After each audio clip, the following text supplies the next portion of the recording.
My wife's sister stole my credit card at 2 a.m. My wife snapped. She's just a girl. You're overreacting. I was sick in bed and replied, you're right. But the account she drained wasn't mine. Look, I'm not saying I'm a dramatic person, but when you're lying in bed at 3 in the morning, sweating through your third t-shirt of the night, convinced that your internal organs are staging some kind of mutiny against your will to live, and your phone starts vibrating like it's possessed by the ghost of a telemarketer who died mid-pitch, well, you start to question your life choices. All of them, including that sketchy gas station sushi I definitely should not have eaten 2 weeks ago, which may or may not have been the patient zero of this particular biological disaster. So there I was, Eli Morrison, 32 years old, supposedly a functioning adult with a decent job in financial consulting, reduced to a whimpering pile of mucus and regret, when my phone decided that 3:47 a.m. was the perfect time to throw a notification party. Ding, ding, ding. Each alert felt like someone was personally drilling into my fevered skull with a tiny jackhammer made of pure auditory sadism. My first thought, in my delirium, was that maybe the CDC had finally noticed my suffering and was reaching out to offer me some kind of posthumous award for most pathetic flu victim of the year. I was ready to accept. I'd even prepared a speech in my fever dreams, though it mostly consisted of me thanking NyQuil and cursing everyone who ever said, it's just a cold, drink some water. But no, of course not, because the universe has a twisted sense of humor and apparently thinks my suffering is more entertaining when it comes with a side of financial ruin. I squinted at my phone screen, which seemed approximately 7,000 times brighter than the actual sun, and watched as my banking app cheerfully informed me that my money had decided to go on vacation without me. Alert, $1,499 spent at Lux Vibe Boutique. Okay, weird, but maybe I was hallucinating. The flu does that to you. Alert, $1,299 at Apple Store. Now hold on just a fever-induced minute here. Alert, $3,200 at Elite Travel Club. And there it was, the sound of my financial stability doing a swan dive off a cliff while flipping me the bird on the way down. I did the math, which was particularly challenging considering my brain felt like it had been replaced with lukewarm oatmeal. $9,000. Gone. Vanished. Yeeted into the retail void in less time than it takes to binge-watch a season of whatever show people are pretending to like this week. My account balance had dropped faster than my body temperature during the cold sweats, and that's saying something, because I was pretty sure I'd lost about 15 pounds in water weight alone over the past 48 hours. Now, most rational people in this situation would immediately panic. They'd sit up, call their bank, maybe have a small anxiety attack, definitely spiral into a crisis about identity theft and whether they'd ever financially recover. Me? I looked at those notifications, let out a pathetic cough that sounded like a dying seal, rolled over in my sweat-soaked sheets that probably violated several health codes by this point, and whispered into my pillow with all the energy of a man who'd already given up on life. Please don't let it be my wife again. See, here's the thing about being married, and I say this with all the love and affection of a man who genuinely adores his spouse. Sometimes your partner makes financial decisions that make you question whether you accidentally married a really attractive toddler with a credit card. Maya, my beautiful, occasionally fiscally irresponsible wife, had a history of what she called impulse investments in our happiness, and what I called reasons I can't retire until I'm 87. But spoiler alert, folks, because life loves a good plot twist, it wasn't Maya this time. Oh no, it was so much worse. It was her younger sister, Kelsey, the 24-year-old self-proclaimed entrepreneur who once tried to launch a business selling used false eyelashes on Etsy because she read somewhere that sustainable beauty is the future. She lasted approximately 2 weeks before realizing that people generally don't want to buy eyelash extensions that have already been on someone else's face, no matter how many times you wash them. Revolutionary discovery, truly. Kelsey was one of those people who believed that having a vision board and an Instagram account with more than 500 followers qualified her as a business mogul. She spoke exclusively in hashtags and motivational quotes she'd stolen from LinkedIn influencers, and she had this absolutely mystifying ability to make every terrible decision sound like a brilliant strategic move. I'm not unemployed. I'm in my manifestation era. I'm not broke. I'm just pre-wealthy. I didn't crash your car. I just tested its structural integrity under non-ideal conditions. And apparently, at some point between my descent into flu-induced delirium and this moment of reckoning, Kelsey had gotten her hands on my credit card and decided to go on a shopping spree that would make a real housewife jealous. Right on cue, because the universe has impeccable comedic timing, my phone buzzed again. This time it wasn't the bank. It was Maya, texting me from literally the next room because apparently walking 10 feet was too much effort at this hour. Honey, don't freak out. Kelsey borrowed your card. She's just a girl. You're overreacting. I stared at that message for a solid 30 seconds, watching the words blur together through my fever-glazed eyes. Just a girl. Just a girl. She's 24 years old. At 24, I was working 2 jobs, paying student loans, and eating ramen, so often I'm pretty sure I briefly turned into a noodle. But sure, she's just a girl who somehow managed to find my wallet, extract a credit card, and spend $9,000 on luxury items while I was busy trying not to die from what I'm pretty sure was actually the plague despite what my doctor kept insisting was just influenza. You know what? Maybe it was the fever talking. Maybe it was the 37 consecutive hours of being conscious enough to suffer but not conscious enough to function. Maybe it was the fact that I'd consumed enough cough syrup to knock out a small horse and my brain was swimming in cherry-flavored chemicals. But something in me just snapped. Not in an angry way. In a cold, calculated, I've had enough of this nonsense kind of way. I typed back, my fingers shaking slightly from either the fever or the rage. Honestly, at this point they were basically the same thing. You're right, babe. But that account she drained wasn't mine. I watched those 3 little dots appear as Maya started typing, then stop, then start again. I could practically hear her confusion through the phone. And that's when something beautiful happened. My fever broke. Not in the traditional sense where your body temperature returns to normal and you start feeling human again. No, I still felt like absolute garbage. But that mental fog, that cloudy delirium that had been hovering over my brain like a toxic smog, it lifted just enough for clarity to come rushing in like cold water. See, the thing that Kelsey didn't know, the thing that Maya apparently didn't remember even though I'd mentioned it approximately 47 times over the past year, was that the credit card Kelsey had used wasn't connected to my personal checking account. It was linked to something much more interesting, much more complicated, and much more legally binding. It was connected to the corporate trust account I managed as part of my late Aunt Patricia's estate settlement. Aunt Patricia, bless her paranoid soul, had been a woman who trusted absolutely no one and loved legal documents more than she loved most of her relatives. When she died 2 years ago, she left behind a small fortune and approximately 9 million pages of stipulations, clauses, and conditions that would make a tax attorney weep with joy. One of those clauses, buried in Section 17, subsection C, paragraph 4 of the trust documentation, stated very clearly that any unauthorized use of estate funds by a family member would result in an immediate forfeiture of that family's claim to any inheritance.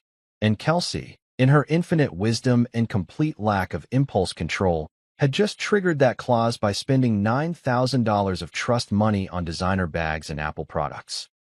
I lay there in my disgusting, sweat-soaked bed, feeling worse than I'd ever felt in my entire life, and I smiled. It wasn't a happy smile. It was the smile of a man who'd just realized that karma doesn't need your help.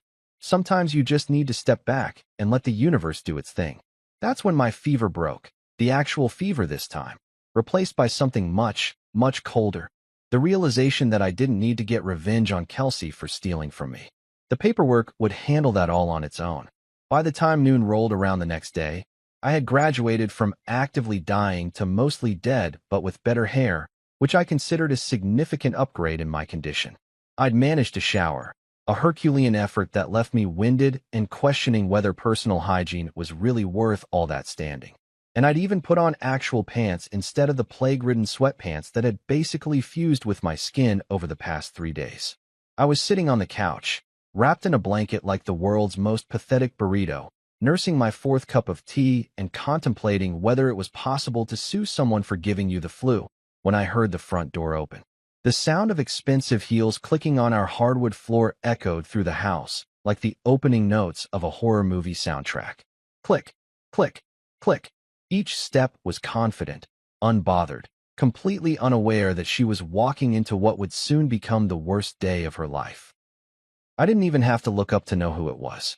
Only one person in my life walked like they were perpetually on a runway that existed solely in their imagination. Kelsey Peterson, my sister-in-law, the human embodiment of every live, laugh, love sign ever sold at Target, strutted into my living room looking like she'd just stepped out of a magazine. Specifically, one of those magazines that makes you feel poor just by looking at the cover. She was wearing brand new designer heels that probably cost more than my monthly car payment, carrying a handbag that I'm pretty sure I'd seen on Maya's Pinterest board with the caption, "Dream Bag," and sporting oversized sunglasses even though she was indoors and it was literally overcast outside. Her outfit screamed, "I have money," while her bank account whispered, "Actually, you don't. You just commit credit card fraud." She tossed a plastic grocery bag at me with all the grace of someone throwing food to a zoo animal. It landed on my lap with a sad little thump. "I brought you soup," she announced, like she'd just performed some kind of humanitarian service worthy of a Nobel Prize. "Maya said you were dying or whatever, so I figured I should, check on you." I stared at her, my nose still red and raw from 3 days of constant tissue abuse, my voice sounding like I'd been gargling gravel, my entire soul exhausted from existing. "You used my credit card at 2 in the morning, Kelsey." Her perfectly contoured face arranged itself into an expression of shock that was so fake it could have been used as a prop in a community theater production. She gasped, actually gasped, like a Victorian maiden who'd just been told that ankles were visible, and pressed her manicured hand to her chest. "Oh my God, how did you know?" I just looked at her, blinked slowly, processed the absolute audacity of that question.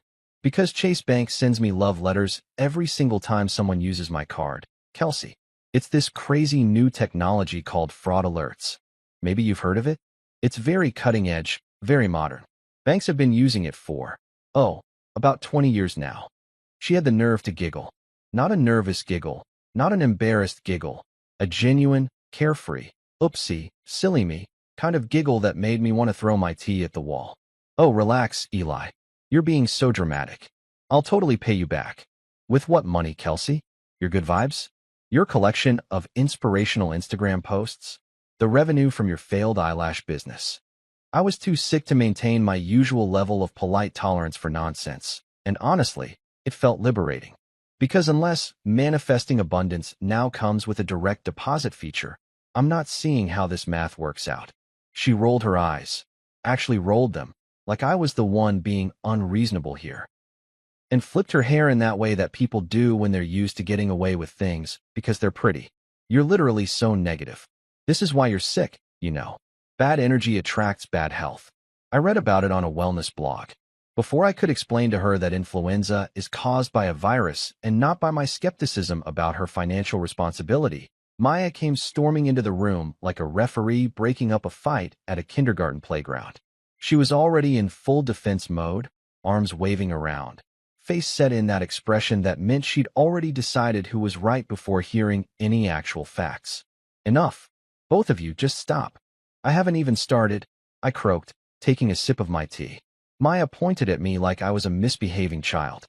"You always blow things out of proportion, Eli." She made a mistake. Everyone makes mistakes. You're acting like she committed murder. No, if she'd committed murder, at least I'd get life insurance money. What I got instead was $9,000 in charges for stuff she doesn't need and can't afford. I turned to look at Kelsey, who was now examining her new nails like this conversation was boring her. "Tell me something, Kels. What exactly did you buy at Lux Vibe Boutique at 2:47 in the morning? Because I'm genuinely curious what's so urgent that it can't wait until the sun comes up." She shrugged, completely unbothered. "I couldn't sleep, and I saw this bag I'd been wanting, and it was, like, calling to me, you know? It was a sign from the universe." "The universe told you to commit fraud?" "It's not fraud if we're family," she said, with the confidence of someone who'd never actually looked up the legal definition of fraud. Maya stepped between us, literally putting herself in the middle like she was trying to prevent a physical altercation, which was hilarious considering I could barely stand up without getting dizzy. "Okay, that's it. Eli, you need to calm down. She's just a girl. She didn't mean any harm." And there it was again. Just a girl. Like being female and in your 20s was some kind of get-out-of-jail-free card for stealing. Like having a cute smile and knowing how to contour meant you were exempt from consequences. I was so tired of this narrative, so exhausted by the constant excuses, so done with being the bad guy for expecting basic human decency and legal behavior. I smiled at Maya, the kind of smile that probably looked friendly if you ignored the absolute chaos brewing behind my eyes. You're absolutely right, sweetheart. I'm totally overreacting. In fact, you know what? I'm done being upset about this. I'm done blowing things out of proportion.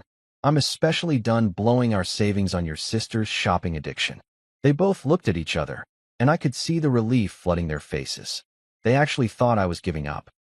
They genuinely believed that I'd just accepted this situation, that I'd roll over and let it go because that's what I always did. That's what I'd done for the past 3 years of marriage. Kept the peace, avoided conflict, let things slide because it was easier than fighting.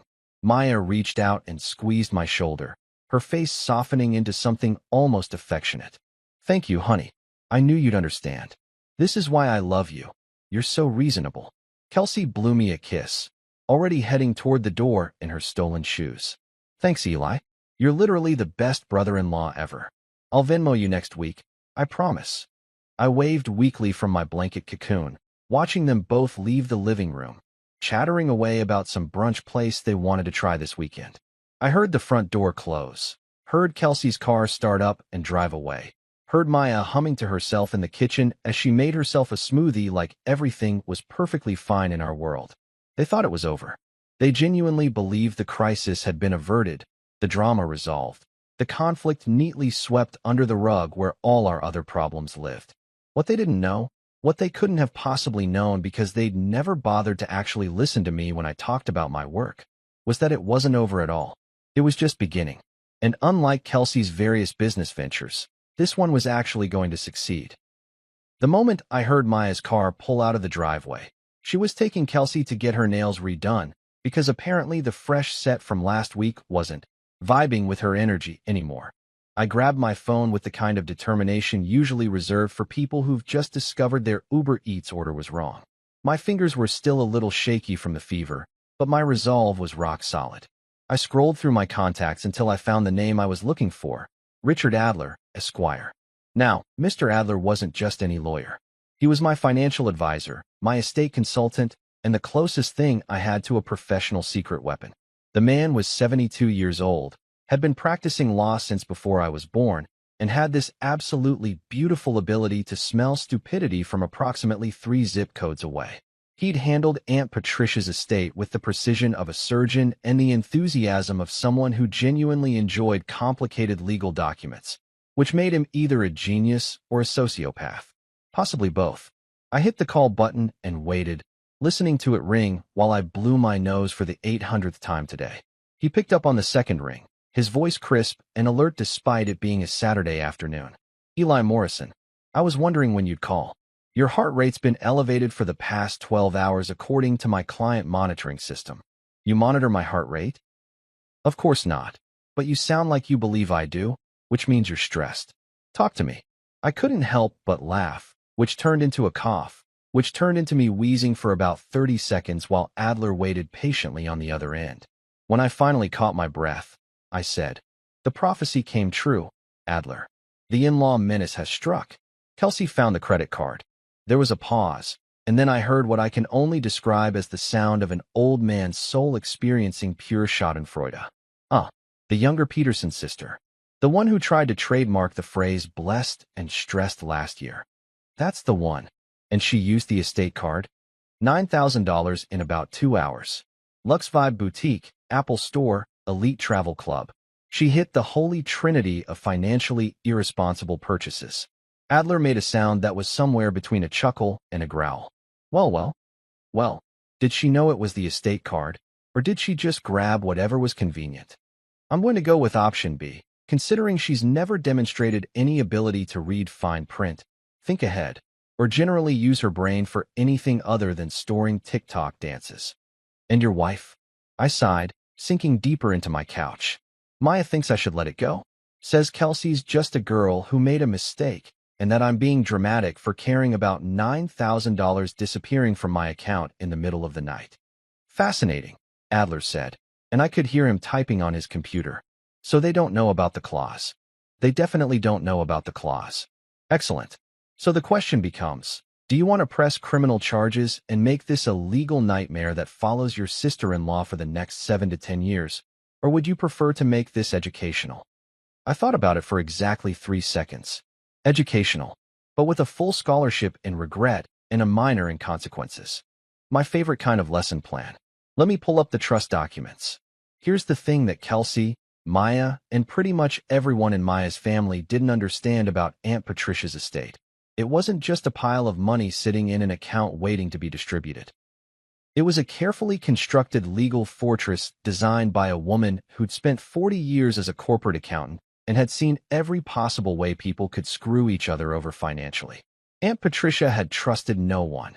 Not her siblings, not her nieces and nephews, not even her own children.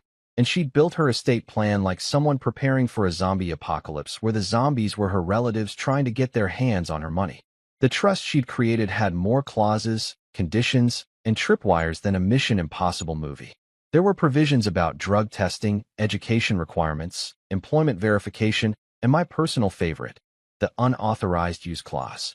Section 17, subsection C, paragraph 4, which I'd read so many times I could practically recite it in my sleep, and had, during several fever dreams over the past few days.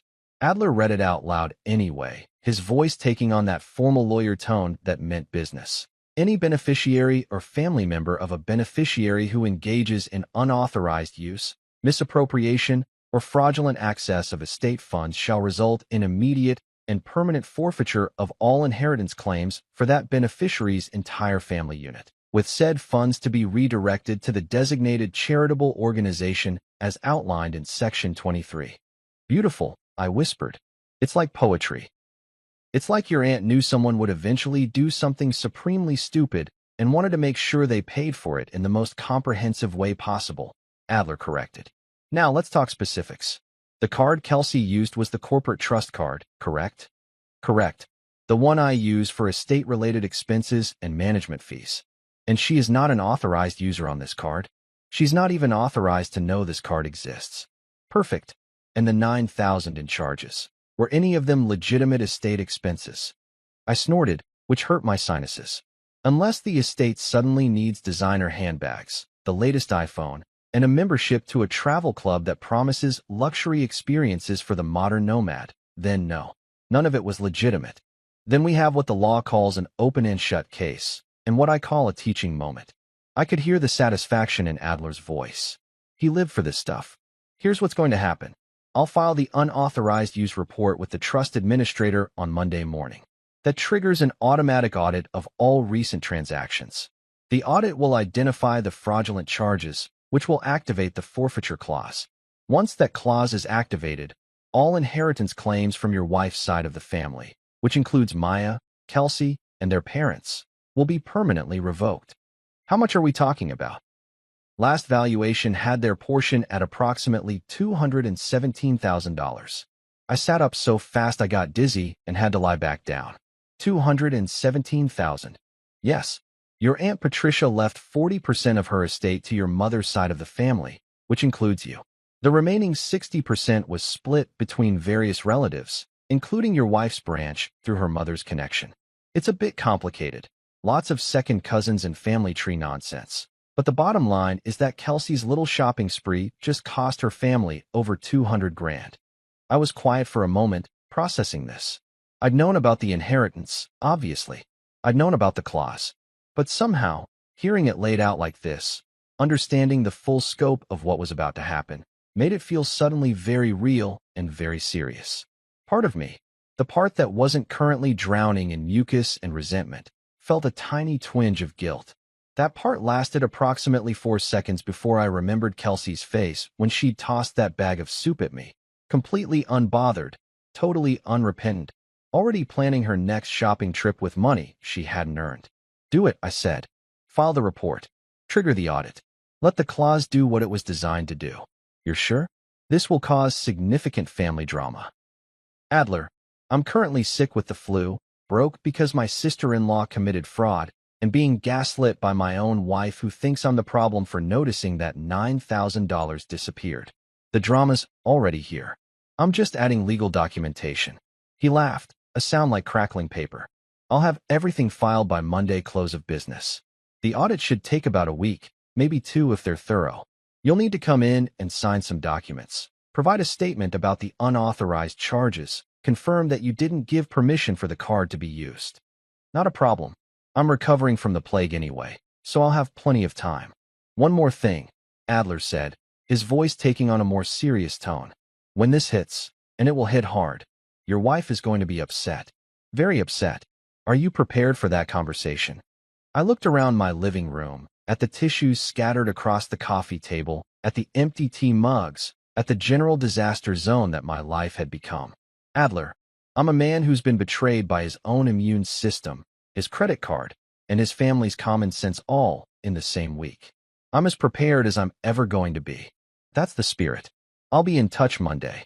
He hung up, and I sat there in the silence of my house, wrapped in my blanket, feeling simultaneously terrible and absolutely triumphant. I didn't need revenge. I didn't need to yell or fight or make dramatic speeches about betrayal and trust. I just needed to let the paperwork do its job. Aunt Patricia, wherever she was probably laughing her ass off. By the time evening rolled around, I had successfully migrated from the couch to the bed, which felt like completing an Ironman triathlon, but with more coughing and less athletic glory. I was propped up against approximately 17 pillows, because apparently that's the magic number where you can breathe and sleep simultaneously. When Maya walked into our bedroom carrying a mug of tea and wearing what I'd come to recognize as her guilty wife face. It's similar to her regular face, but with more eye contact avoidance and excessive hair tucking behind her ears. "You're mad," she said, setting the tea down on my nightstand like a peace offering from someone who knew they were in the wrong, but hadn't quite figured out how wrong yet. I looked at her through my fever-glazed eyes, my nose approximately the color and texture of a boiled lobster from 3 days of constant tissue abuse. "No," I sniffled, my voice sounding like someone had replaced my vocal cords with sandpaper. "I'm not mad. I'm just mourning the death of common sense in this household. We should probably hold a funeral. I'll wear black. You can bring Kelsey. She can wear whatever designer outfit she bought with my money." Maya sat on the edge of the bed, doing that thing where she tries to look sympathetic while simultaneously preparing her defense. It's a delicate balance she's perfected over 3 years of marriage. "It was a mistake, honey. She feels terrible about it." I raised one eyebrow, which took more energy than it should have. Does she? Does she really feel terrible? Because when she was here earlier, throwing soup at me like I was a sick animal at the zoo, she seemed pretty comfortable with her choices. In fact, I'd say she was practically glowing with the confidence of someone who thinks Gucci is a personality trait. "You're being mean. I'm being accurate. There's a difference." I took a sip of the tea, which was too hot and burned my tongue, because apparently the universe had decided that I hadn't suffered enough this week. "Maya, she spent $9,000. In 2 hours. Do you understand how impressive that actually is? I couldn't spend $9,000 in 2 hours if I tried. I'd get tired. I'd need snacks. I'd have to sit down and really think about my life choices. But Kelsey? She moved through those stores like a woman possessed by the spirit of every real housewife who ever got a black Amex and zero financial counseling. Maya's face was doing that thing where it cycles through several emotions at once. Guilt, defensiveness, frustration, and a touch of annoyance that I wasn't just letting this go like I usually did. She said she'll pay you back. "With what money, Maya?" I set down my tea, sitting up a little straighter despite my body's protests. Her last job was working at a boutique for 3 weeks before she quit because her manager didn't respect her creative vision for folding t-shirts. Before that, she was a social media consultant for a company that turned out to be a pyramid scheme. And before that, she was selling used eyelashes on Etsy, which I think we can all agree was humanity's lowest moment. So please, enlighten me. Where exactly is this payback money coming from? Her OnlyFans tips? Her vision board? The cosmic energy she's always manifesting but never quite receiving? You're being cruel. I prefer the term realistic with sarcastic undertones. I grabbed another tissue and blew my nose, which at this point felt like it should just fall off my face and save us all the trouble. "Look, I get it. She's your sister. You love her. You want to protect her. But at some point, you have to recognize that protecting someone from consequences isn't love, it's enabling. And enabling is just a fancy word for helping someone destroy their life in slow motion while you cheer them on from the sidelines. Maya stood up, her arms crossed, her face settling into that stubborn expression that meant we were about to have a fight that neither of us would win. She's 24 years old, Eli. She's still figuring things out. I was paying rent and student loans at 24. I was working 2 jobs. I was eating ramen so often that I'm pretty sure my blood type temporarily changed to MSG. But sure, let's pretend that being 24 means you're exempt from basic concepts like don't steal and designer bags aren't necessities. Not everyone had your upbringing. My upbringing, Maya, we grew up in the same economic bracket. Your parents have money. Her college was paid for. She had every advantage I didn't, plus a safety net the size of a circus tent. The only difference is that I was raised by someone who believed in consequences, and she was raised by people who think participation trophies should extend into adulthood. Her eyes narrowed, and I could see I'd hit a nerve. Good. Maybe if I poked enough nerves, one of them would connect to the part of her brain that understood basic financial responsibility. You're saying my parents are bad parents? I'm saying your parents created a human being who thinks stealing $9,000 is a hoopsie that can be fixed with a promised Venmo payment and some cute puppy dog eyes. So you tell me what that says about their parenting strategy. The room went quiet except for the sound of my congested breathing, which honestly sounded like Darth Vader if he'd decided to take up smoking. Maya just stared at me, and I could see her cycling through her options. Continue the fight, storm out dramatically, try to guilt me into backing down, or maybe, just maybe, actually think about what I was saying.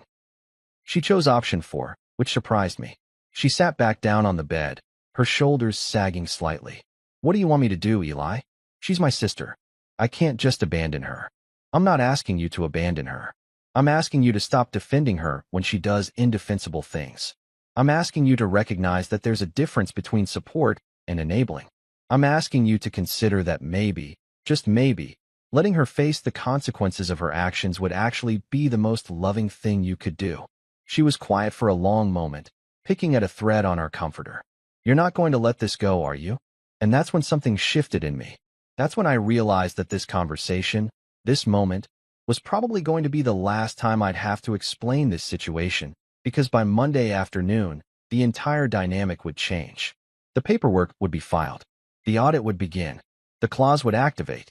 And suddenly, I wouldn't need Maya to understand or agree or see my point of view, because the legal system would do all the explaining for me. I smiled, which probably looked creepy given my current state of illness and general dishevelment. Actually, sweetheart, I already let it go. She looked confused, tilted her head like a puppy trying to understand quantum physics. You did? Yep. Completely released it. Forgave and forgot. Water under the bridge. Ancient history. I'm basically the Buddha of credit card fraud victims. Just sitting here, accepting the universe's will, vibing with the energy of financial ruin. She studied my face, trying to figure out if I was being serious or sarcastic, which was fair because even I wasn't entirely sure anymore. The fever had reached that stage where everything felt slightly surreal, like I was watching my own life through a TV screen with slightly off color settings. Really? She asked, hope creeping into her voice. Really? I lied, which technically wasn't a lie because I genuinely had let go of the anger. I'd let go of the need for revenge. I'd let go of the desire to make them understand through argument and logic.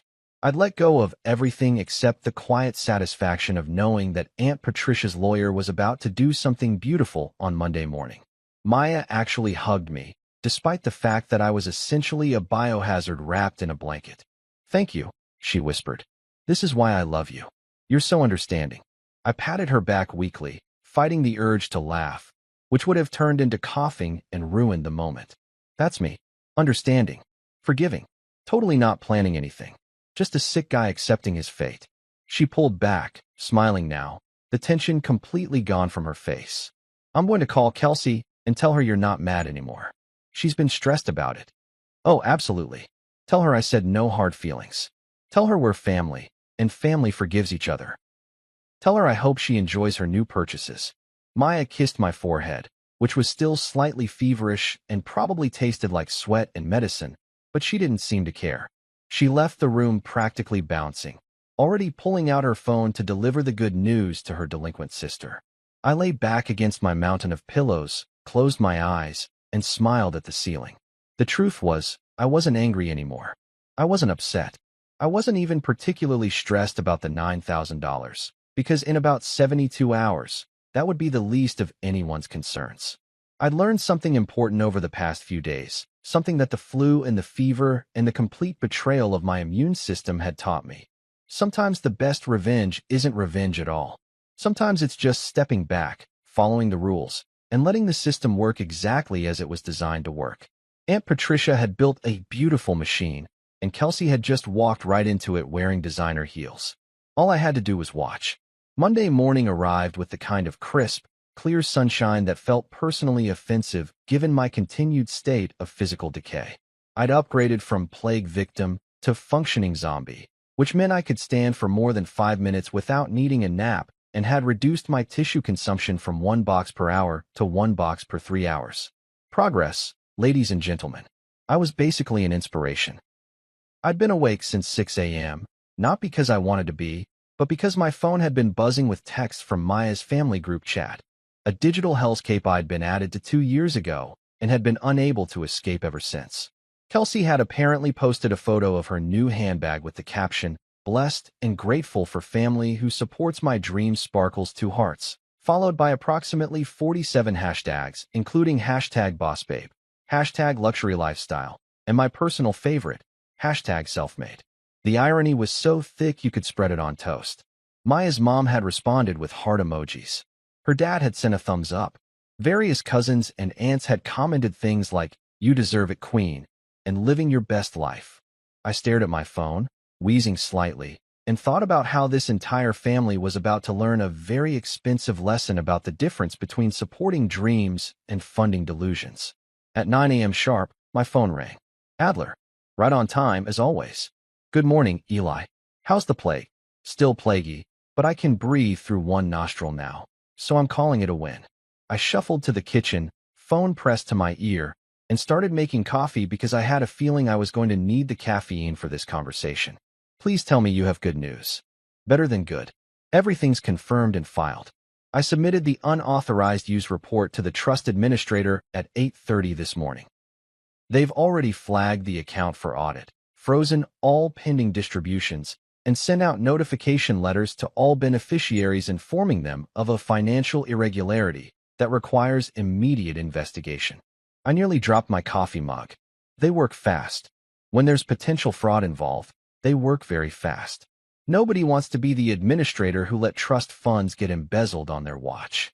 I could hear the satisfaction in Adler's voice, like a proud father watching his kid win a spelling bee. The audit officially begins today. They'll review every transaction from the past 6 months, but the focus will be on the flagged charges from Friday night.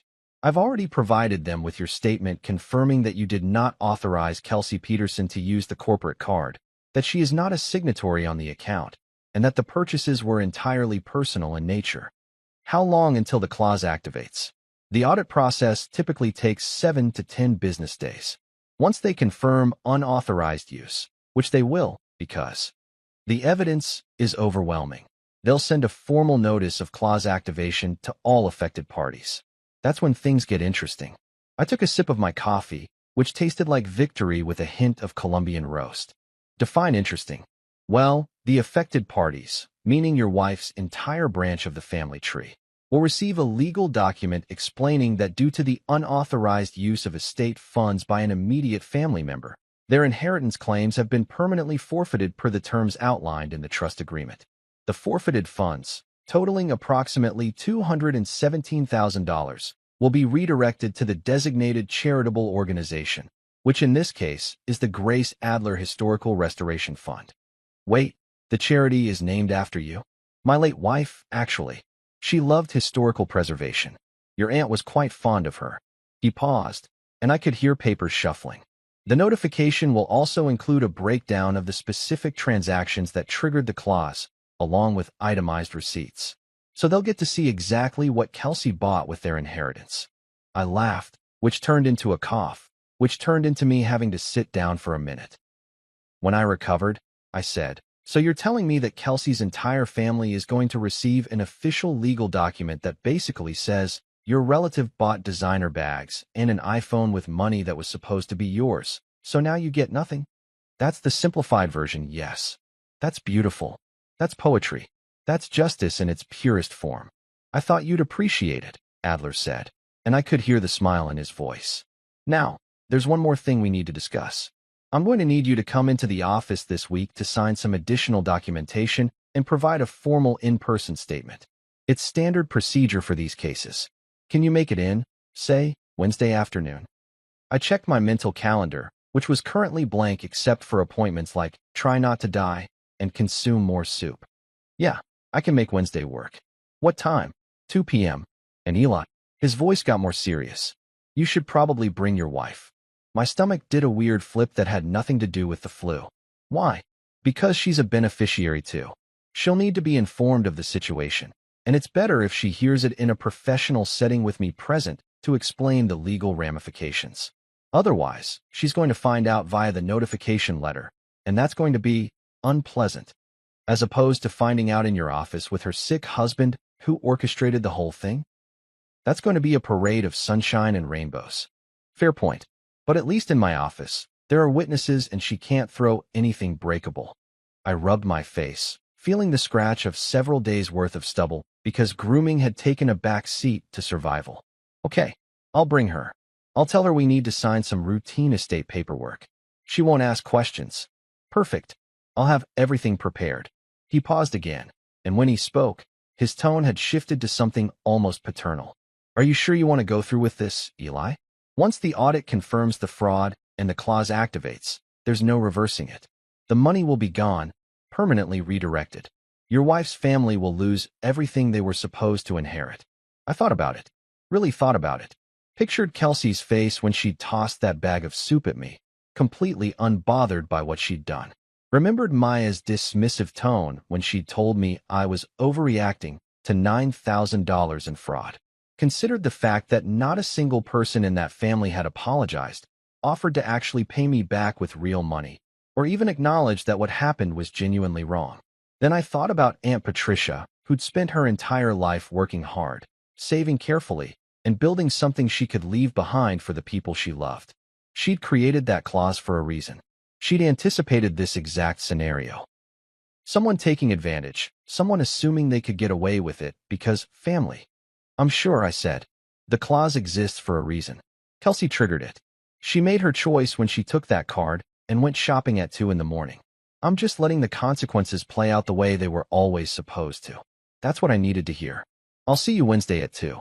He hung up, and I sat there in my kitchen, coffee going cold in my hands, staring at my phone. The group chat was still going, still celebrating Kelsey's purchases, still completely oblivious to what was coming. Maya's mom had posted something about family brunch this weekend to celebrate Kelsey's success, which was such a fundamentally incorrect interpretation of the situation that I almost choked on my coffee. I decided right then that I wasn't going to say anything. Not to Maya, not to Kelsey, not to anyone. I was going to let the next week play out exactly as nature, or in this case, meticulously crafted legal documentation, intended. I'd go to work, recover from the flu, act completely normal, and wait for Wednesday afternoon when Adler would drop the bomb in the most professional, legally binding way possible. Maya came downstairs an hour later, already dressed for work, looking annoyingly well-rested and healthy.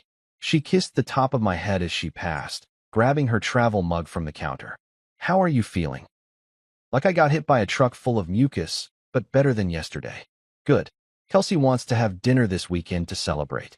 Her successful fraud career? Maya shot me a look. Her new business venture. She's starting a luxury lifestyle consulting company. I blinked, processed that information, decided that the universe had a truly incredible sense of humor. A luxury lifestyle consulting company. Using what qualifications exactly? Her extensive experience stealing other people's money. Eli, I'm just asking, does she have a business plan? Clients? Any actual knowledge about luxury lifestyles beyond knowing how to spend $9,000 in 2 hours? Maya's face was doing that thing again where she wanted to defend her sister but was slowly realizing she didn't actually have a defense. She's figuring it out. She's passionate about it. I'm passionate about not working until I'm 90, but that doesn't mean I can start a consulting company about early retirement while I'm actively broke. She sighed, grabbing her keys. Can you just try to be supportive? For me, I smiled, the kind of smile that probably looked genuine if you didn't know me very well. Absolutely. In fact, I think we should definitely celebrate this weekend. Let's do it up big. Invite the whole family. Make it a real event. She looked surprised, pleased even. Really? You do that? Sure. Why not? It's not like anything major is happening this week that might change the family dynamic forever or anything. She hugged me, completely missing the sarcasm dripping from every word. Thank you. This means a lot to Kelsey. And to me. I know it does, sweetheart. I know it does. She left for work, and I sat there alone in the kitchen, listening to the house settle around me, watching the sunshine stream through the windows. In approximately 48 hours, I'd be sitting in Adler's office with Maya, watching her world implode in real time. In approximately 7 to 10 business days, Kelsey's entire family would receive legal notification that their inheritance had been forfeited because someone couldn't resist a designer handbag at 2 in the morning. I finished my coffee, took my medicine, and shuffled back to the couch to continue my recovery. The flu was almost gone, but the real drama? That was just getting started. Wednesday afternoon arrived with the kind of terrible timing that felt like the universe was writing a sitcom about my life and had just greenlit the season finale. I'd spent the past 2 days pretending to be blissfully ignorant while watching Maya plan Kelsey's business launch celebration with the kind of enthusiasm usually reserved for royal weddings or the release of a new iPhone. She'd made a Pinterest board. She'd created a group chat specifically for party planning. She'd even commissioned custom napkins that said, "Living Lux with Kelsey," in gold foil lettering, which cost $60 and made me want to scream into a pillow for approximately 45 minutes. I'd gotten better at hiding my feelings over the years, but this was testing limits I didn't know I had. Every time Maya showed me another detail, the champagne tower, the vision board station, the hired photographer to capture Kelsey's iconic moment, I had to physically bite my tongue to keep from saying, "Hey, fun fact. In about 3 days your sister's going to be the reason your entire family loses $200,000, so maybe hold off on the gold foil napkins." But I didn't say anything. I just smiled, nodded, and counted down the hours until 2 p.m. when Adler would do all my talking for me in beautifully drafted legal language that couldn't be argued with or dismissed as overreacting. Maya and I pulled into the parking lot of Adler's office building at exactly 1:55 p.m. She was still in work mode, talking on her phone about some client presentation, completely relaxed because she thought we were just signing routine estate paperwork. I, on the other hand, felt like I was about to watch a controlled demolition of family dynamics, and I had front row seats with complimentary popcorn made of pure anxiety. "Do we really need to be here?" Maya asked as we walked toward the building, still half focused on her phone. "Can't we just sign stuff electronically?" Adler's old school. He likes in-person signatures for trust documents. Not a lie, technically, just not the complete truth, which is basically the same thing according to politicians and people who claim they only had one drink at parties. We took the elevator to the 3rd floor, walked down the hallway with its generic office carpet and motivational posters about integrity that now felt deeply ironic, and arrived at Adler's office. The receptionist, Margaret, who'd been working there longer than I'd been alive, greeted us with a knowing look that made me think Adler had briefed her on what was about to happen. "Mr. Morrison, Mrs. Morrison, Mr. Adler is expecting you. Go right in." Adler's office looked exactly like you'd expect a 72-year-old estate lawyer's office to look. Darkwood furniture, shelves full of leather-bound law books that may or may not have been decorative, a desk that could probably survive a nuclear blast, and approximately 17 framed certificates proving he was qualified to ruin people's days in the most legally sound way possible. He stood when we entered, extending his hand first to Maya and then to me. "Mrs. Morrison, thank you for coming. Please, both of you have a seat." We sat in the leather chairs across from his desk, and I noticed he'd already laid out several documents in neat stacks, each one flagged with those little colored tabs that meant "sign here" or "acknowledge your complete and total life implosion." Maya smiled politely, still completely unsuspecting. So what paperwork do we need to sign today? Adler folded his hands on his desk, and I recognized that expression. It was the same expression a doctor has right before they tell you the test results aren't good. Professional sympathy mixed with the emotional detachment necessary to deliver bad news without crying yourself. Actually, Mrs. Morrison, we're not here for you to sign anything today. We're here because there's been a development regarding your late Aunt Tinlaw's estate that requires immediate discussion. Maya's smile faltered slightly. A development? What kind of development? The kind that involves unauthorized use of estate funds and the activation of a forfeiture clause. He slid a document across the desk toward her. This is a formal audit report from the trust administrator, completed as of yesterday afternoon. I think you should read it. I watched Maya pick up the document, her eyes scanning the first page. I could see the exact moment comprehension started to hit because her face went through about 6 different expressions in 3 seconds. Confusion, recognition, shock, and then something approaching horror. This says Kelsey used a trust account card? Her voice had gone up about 2 octaves, approaching frequencies only dogs could hear. That's correct, Adler said calmly, like he was discussing the weather instead of financial devastation.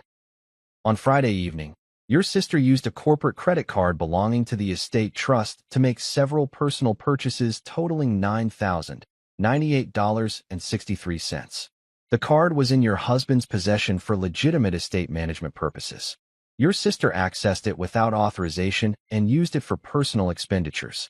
Maya turned to look at me, her face a mixture of betrayal and dawning understanding. You knew. This is the card you were talking about. I tried to explain on Saturday, I said quietly. You told me I was overreacting.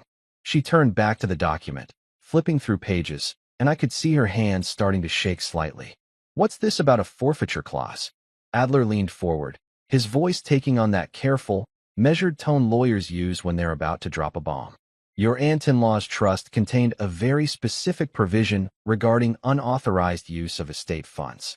The clause states, and I'm reading directly from the trust document here, any beneficiary or immediate family member of a beneficiary who engages in unauthorized use, misappropriation, or fraudulent access of estate funds shall result in immediate and permanent forfeiture of all inheritance claims for that beneficiary's entire family unit.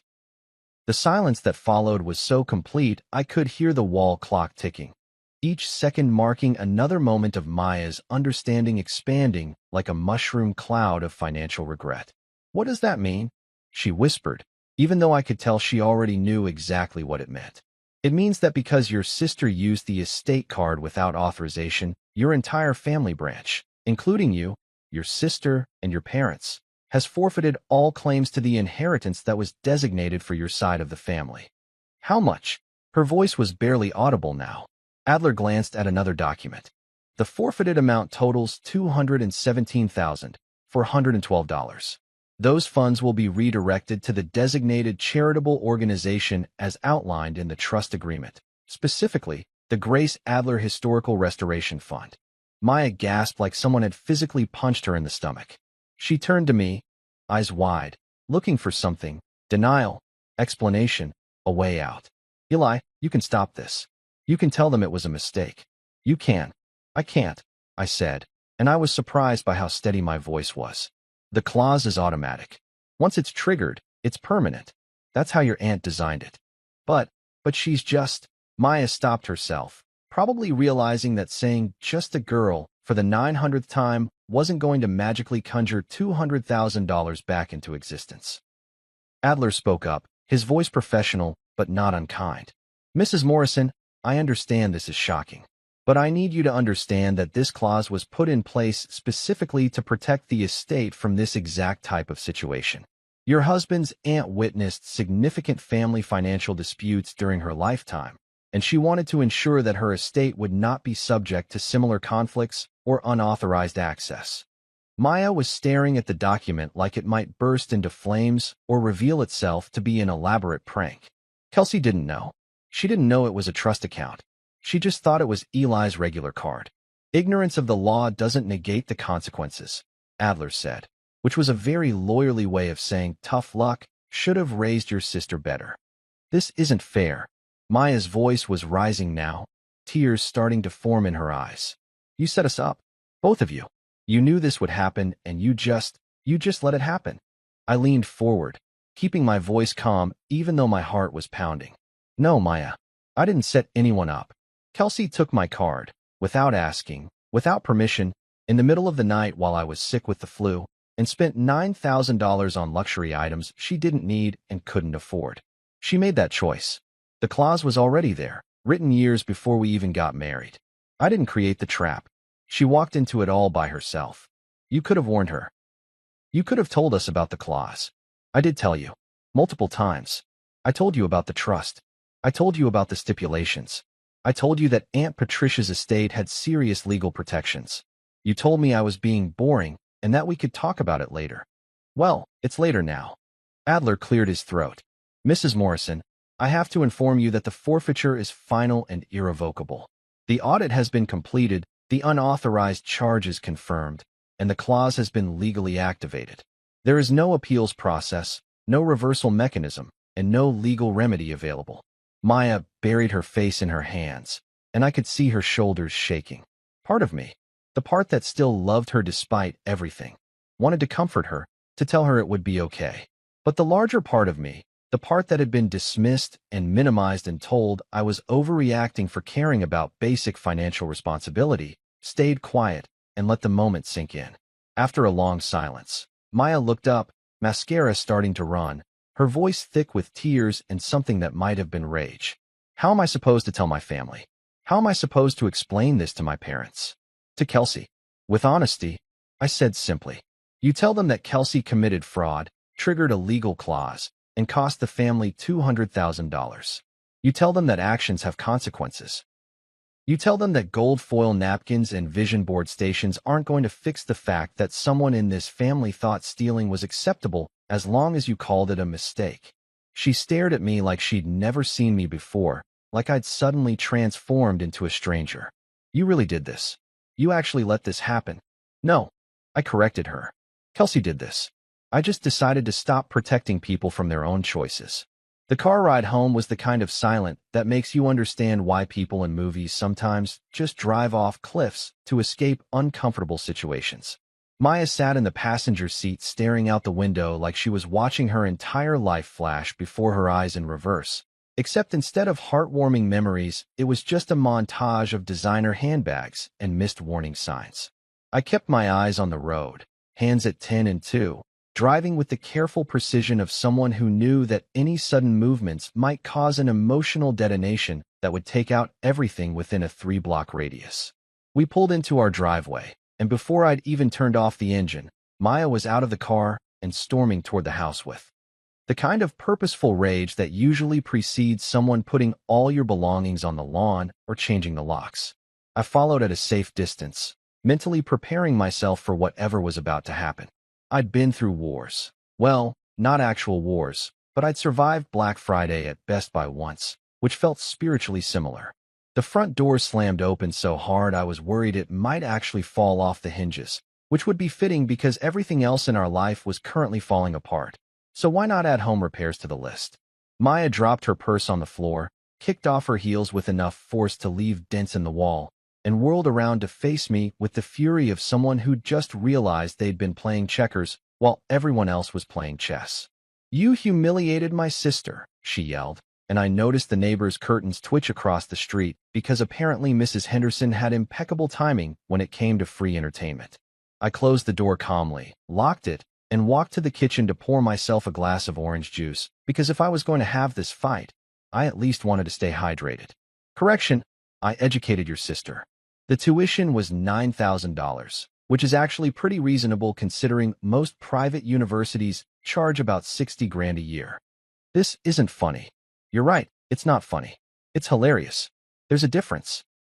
I took a sip of my juice, leaning against the counter like we were having a casual conversation about weekend plans instead of the complete implosion of her family's financial future. Your sister stole from me, Maya. She committed fraud. And instead of apologizing, accepting responsibility, or showing even a microscopic amount of remorse, she showed up at our house in brand new designer heels acting like she'd done me a favor by bringing soup from the grocery store. Maya started pacing, which is what she did when she was trying to organize her thoughts, but her thoughts were currently scattered across the floor like marbles rolling in every direction. You could have stopped this. You could have told Adler to hold off on the audit. You could have given her a chance to pay you back. With what money, Maya? Her trust fund? Oh wait, she doesn't have one. Her successful business? Oh wait, that doesn't exist. Her steady income? Oh wait, she quit her last job because someone asked her to show up on time. I set down my glass, folding my arms. Let me ask you something. When exactly was this magical payback supposed to happen? Next week? Next month? Next year? When she finally sells enough luxury lifestyle consultations to people who probably have more financial sense than to hire someone whose primary qualification is knowing how to max out credit cards.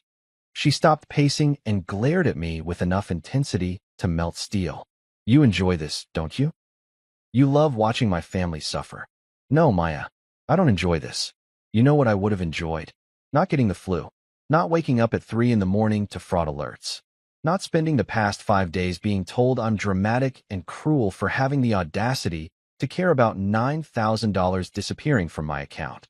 Not being gaslit by my own wife who apparently thinks family means consequence-free zone where theft is totally cool as long as you smile while doing it. Her eyes were filling with tears again, and I felt that familiar tug of guilt that came from years of being conditioned to believe that making someone cry automatically made you the villain, regardless of whether you were actually wrong or just telling uncomfortable truths. I thought you loved me. I thought family meant something to you. Family does mean something to me. It means honesty. It means accountability. It means not enabling destructive behavior just because someone's related to you by blood or marriage. Your sister stole from me, Maya. From me. Your husband. The person you promised to honor and respect and build a life with. And your first instinct wasn't to be angry at her. It was to be angry at me for noticing. She wiped her eyes, smudging her mascara further. So what now? You've destroyed my family over a credit card bill. No, Kelsey destroyed your family over a shopping spree. I just declined to fix her mess with my money, my time, and my willingness to pretend it never happened.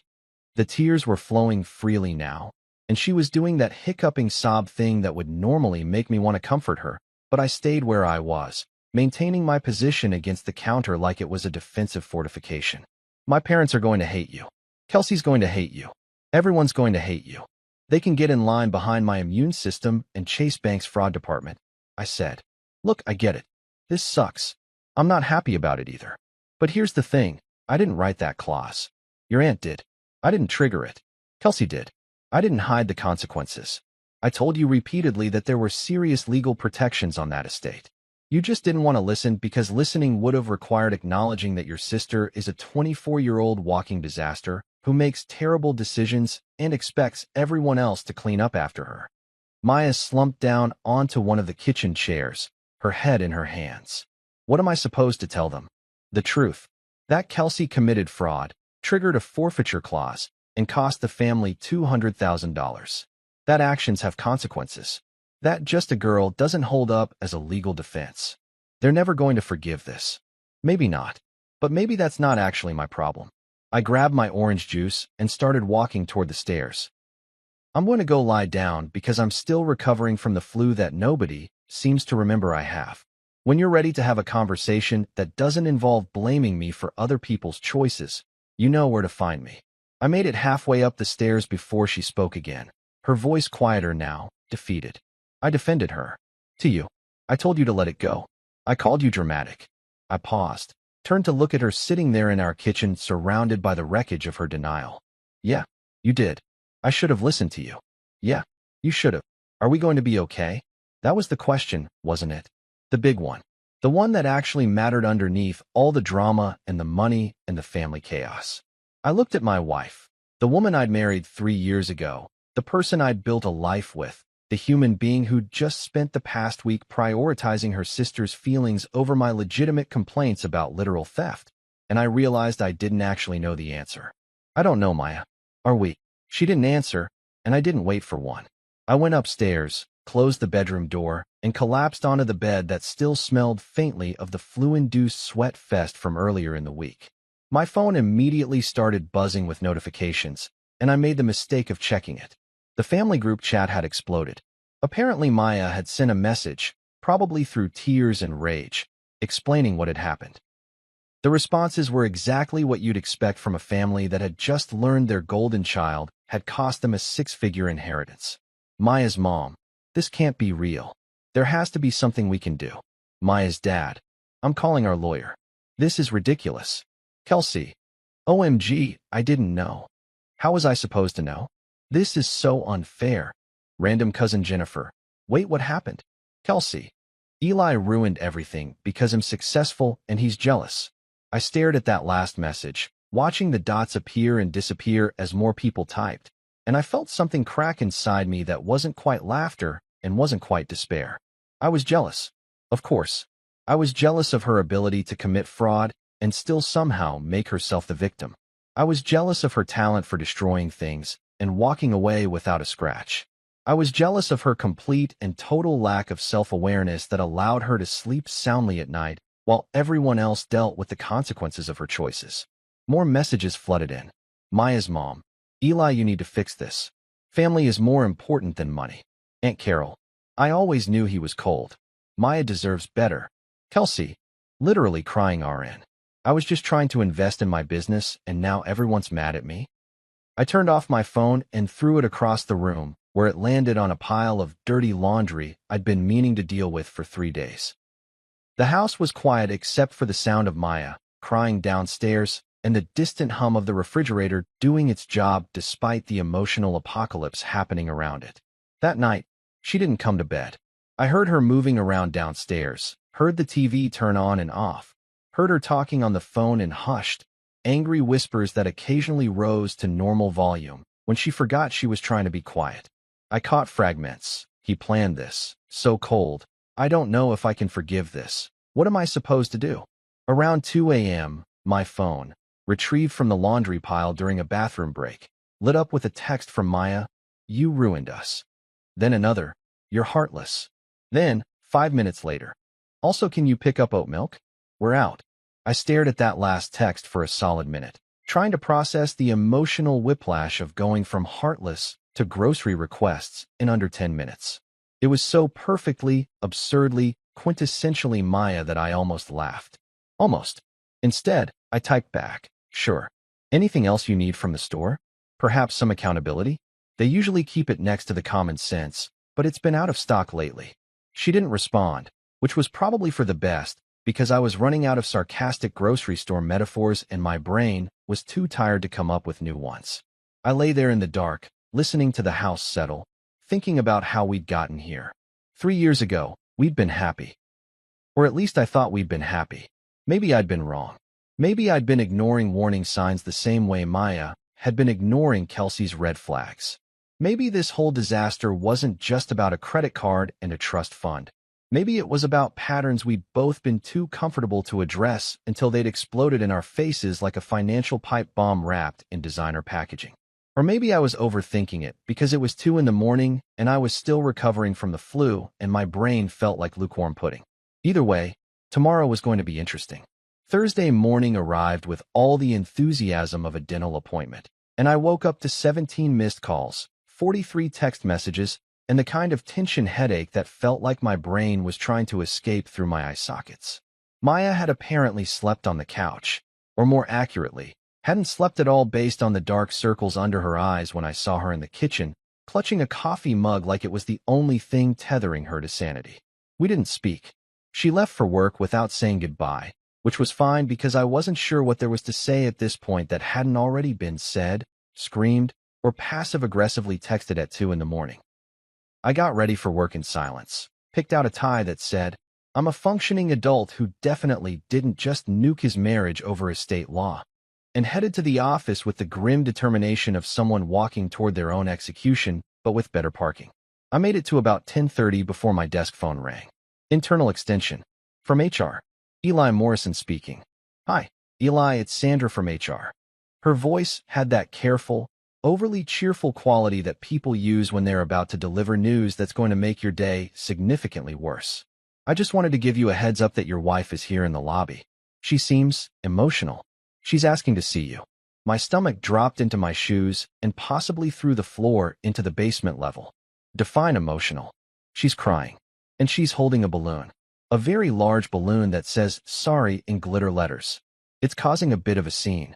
I closed my eyes and counted to 10 in 3 different languages, none of which helped. I'll be right down. The walk from my third-floor office to the lobby felt like the Green Mile. Except instead of walking toward execution, I was walking toward whatever fresh hell had manifested in the form of my wife having an emotional breakdown in my place of employment. I could hear her before I saw her. That particular pitch of crying that happens when someone's been at it for a while and has moved past elegant tears into full snotty desperation. The lobby of our building was one of those modern corporate spaces with too much glass, uncomfortable minimalist furniture, and a giant company logo that was supposed to inspire confidence in our clients, but mostly just made everyone feel like they were living in a dystopian tech startup. And there, right in front of said logo, was Maya.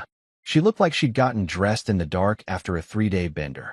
Her hair was in a messy ponytail, her makeup was smudged and running, and she was wearing what appeared to be yoga pants and one of my old college sweatshirts, which I'm pretty sure violated at least 3 workplace dress codes despite the fact that she didn't actually work here. In her hands was indeed a giant balloon. One of those massive foil monstrosities that usually gets released at gender reveal parties or sad corporate celebrations, emblazoned with the word sorry in sparkly letters that caught the fluorescent lighting and threw little rainbows across the marble floor. She saw me emerge from the elevator and immediately launched into what I can only describe as a performance piece titled, "Please Don't Leave Me," a tragedy in one act. "Eli," she cried, loud enough that every single person in the lobby, and there were approximately 30 people including clients, colleagues, the security guard, and a very confused delivery person, stopped what they were doing to watch.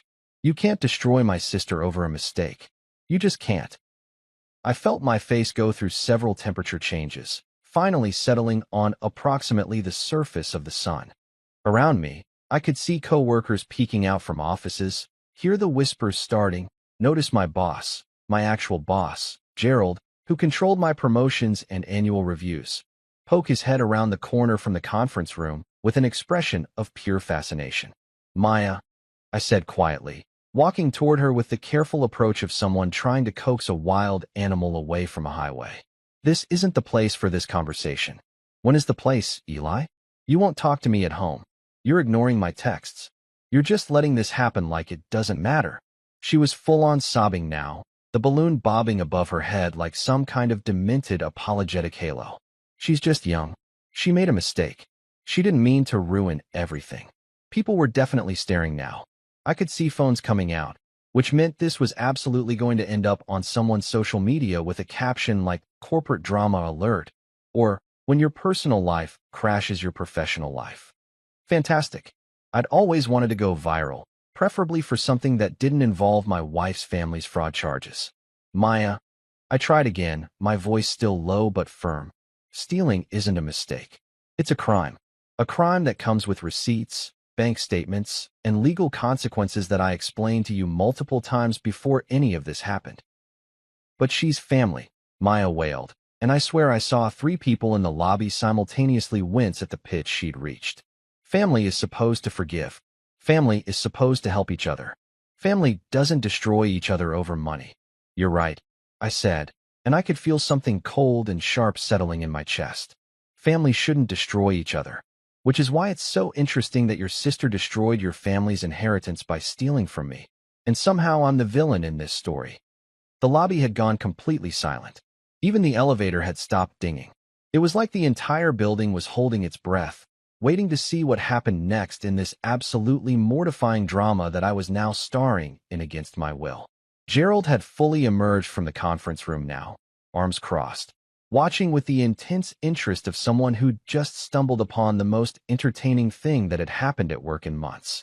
Sandra from HR was standing near the reception desk, probably already composing the email she'd send to legal about whether this constituted a workplace disruption. Maya took a step closer to me, her face red and blotchy, mascara creating abstract art down her cheeks. "You could have stopped it, Eli. You could have told Adler to wait. You could have given her a chance. But you didn't.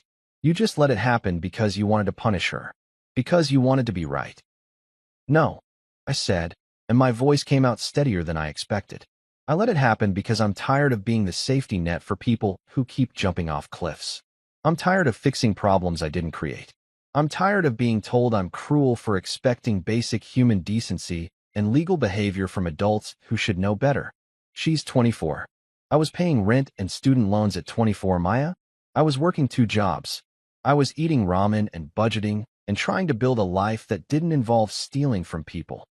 My voice had risen despite my best efforts, and I could feel 3 years of frustration bubbling up like a shaken soda can.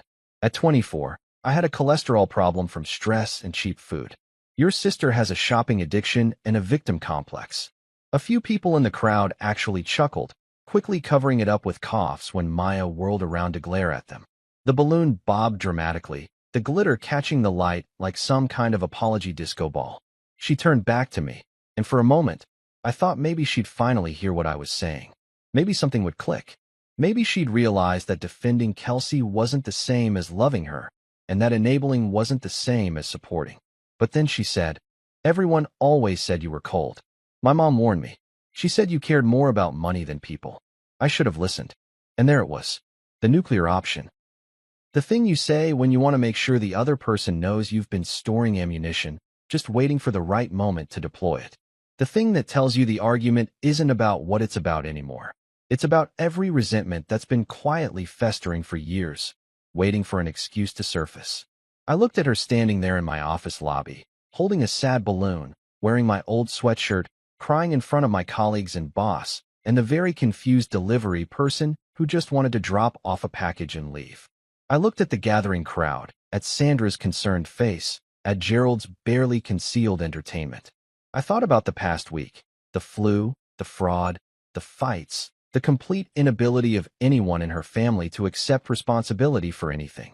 And I realized something. I was done. Not done with my marriage necessarily.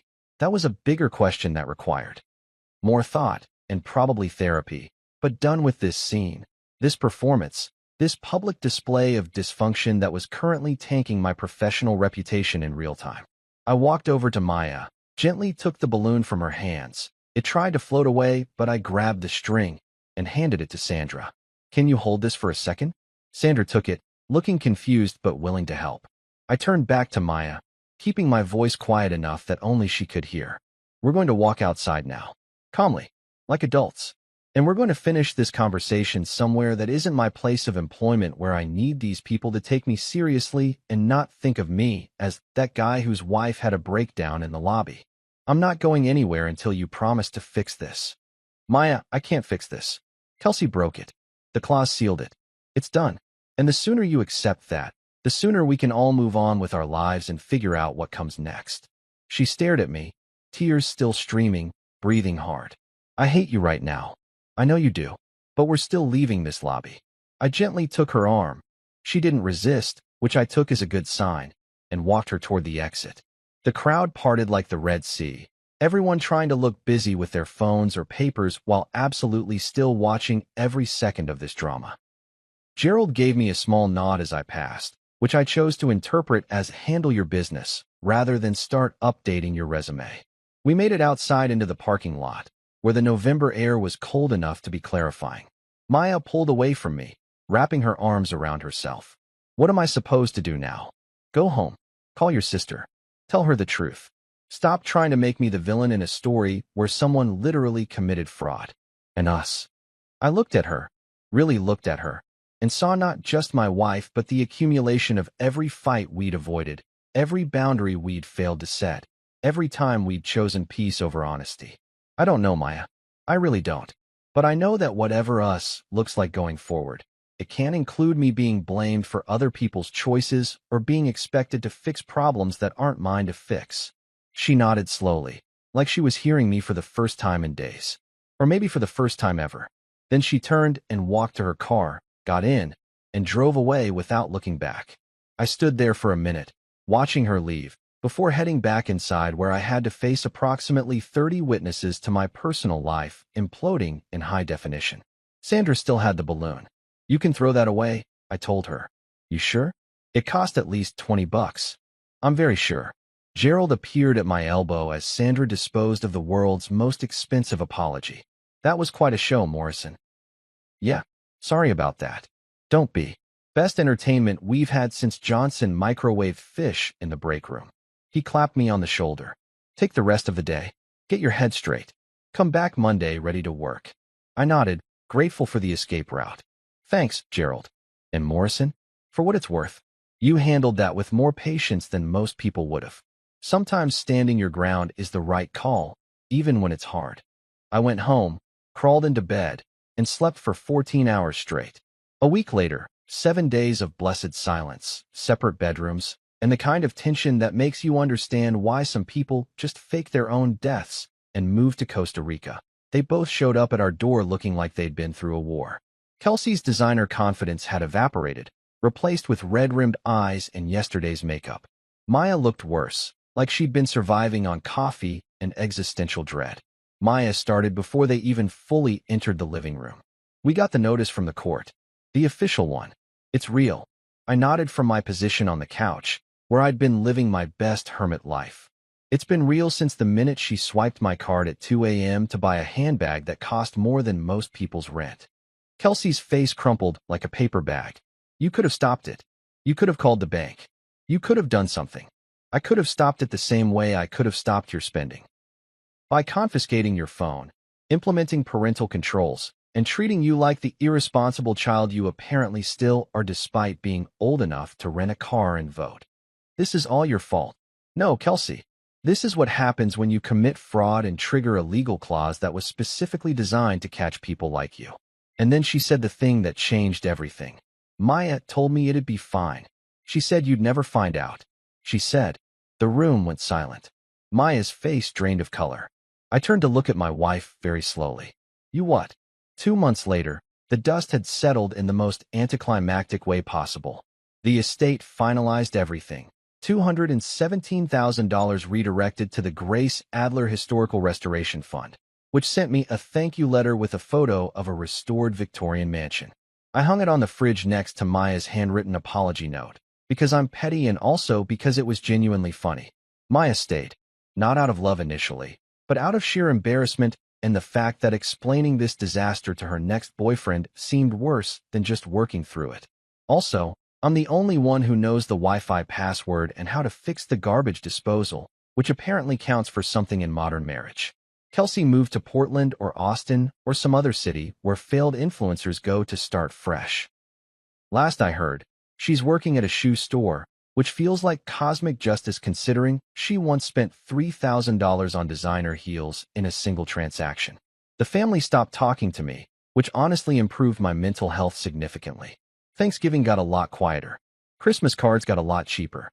One night, about 8 weeks after everything imploded, Maya and I were eating takeout when she sighed. I still can't believe you trapped us like that. I smiled, twirling lo mein on my fork. You call it a trap. I call it a legally binding reminder not to mess with a man on flu medication who actually reads the fine print. She laughed, actually laughed, for the first time in months. What did you learn from all this? Easy. Next time I get the flu, I'm hiding my wallet, changing all my passwords, and installing a safe that requires both a fingerprint and a blood sample to open. And what about us? I looked at her. We're still figuring that out. But at least now we're doing it honestly. She nodded. That was enough. For now.